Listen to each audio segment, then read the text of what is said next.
Hi, this is Doug and Cindy with Elder Law Practice 5Cast, and today we're going to be talking about some typical legal documents that you may have in place. If you're one of the kids watching, these are things your mom and dad may have in place or not. You know, if it's American Bar Association,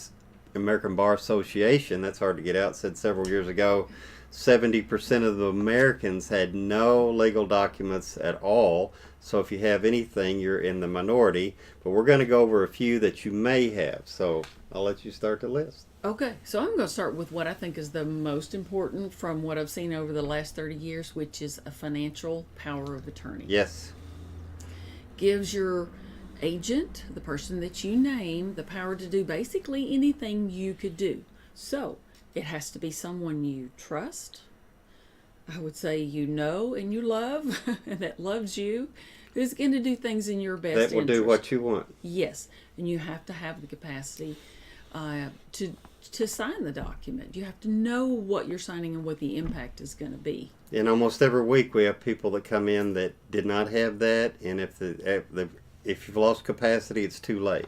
The second is a group. It's 3 documents. The healthcare power of attorney, where you name someone to make healthcare decisions for you, and that's going to be a whole big topic about how to pick that person, because they're going to make end-of-life decisions for you. Private living will and a HIPAA authorization. In a private living will, sometimes we refer to as a pull-the-plug document. This is who you want, or what do you want to happen if you become terminal or irreversible or permanently unconscious. The HIPAA authorization is the privacy document, who you want to have access to your protected medical records. And each time you go to the doctor's office or medical clinic or hospital, you sign a HIPAA authorization.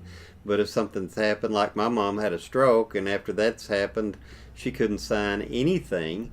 And it's important to have these things done in advance. So the healthcare power of attorney is very important in all of the healthcare documents, and also the power of attorney that Cindy mentioned is crucially important. I guess the other category of documents are what I call the dispositive documents, who gets your stuff when you die. And primarily there we're talking about will versus trust.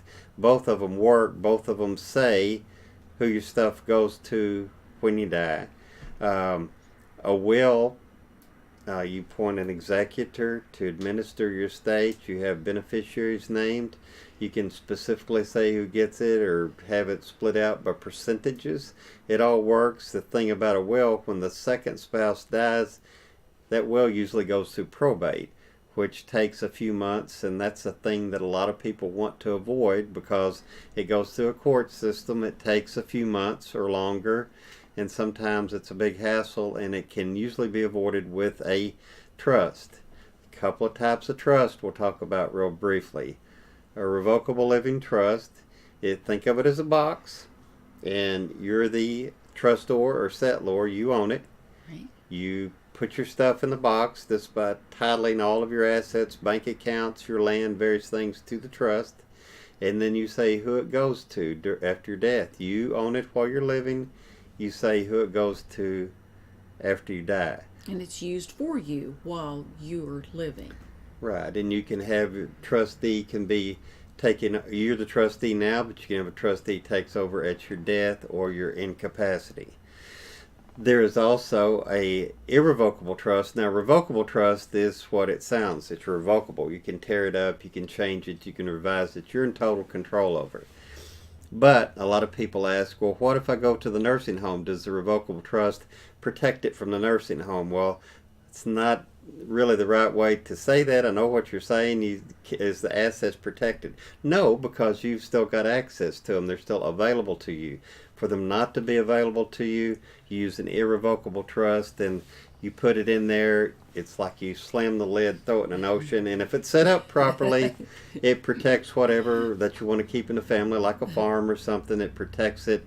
After 5 years, there's a 5-year look-back rule, so it's got to be set up exactly right by an estate planning or elder law attorney that does these things. So that's like a broad overview of all of this stuff. You may have other documents. There's certainly other estate planning documents. These are just some of the more common ones. Thanks for watching today and joining us in our Elder Law Practice 5cast.